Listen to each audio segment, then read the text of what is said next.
Mana ozmoqchi bo'lganlar, mana shuncha miqdorda ovqatlansangiz hech qachon semirib ketmaysiz. Bu meni tushligim. Mana qizlar, semirmaslik sirini aytdim sizga. Mana shunday ovqatlansangiz semirib ketmaysiz. Biz hozir o'rmondamiz, dam olyapmiz. Havo juda ham zo'r. Shlyapam qanday yarashibdimi?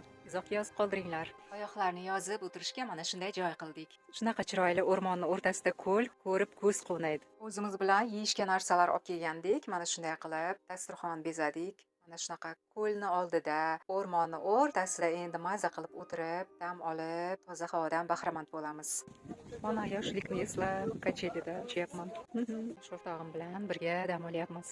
Manzara chiroylimi? Chiroyli. Hatto lavandalar bor, qarang. Qanaqa chiroyli. Yomg'ir yog'yapti. Chiroyli qizlar. Hozir o'rmondagi kafega kirdik, kofe ichishga. Kofe qilyapmiz.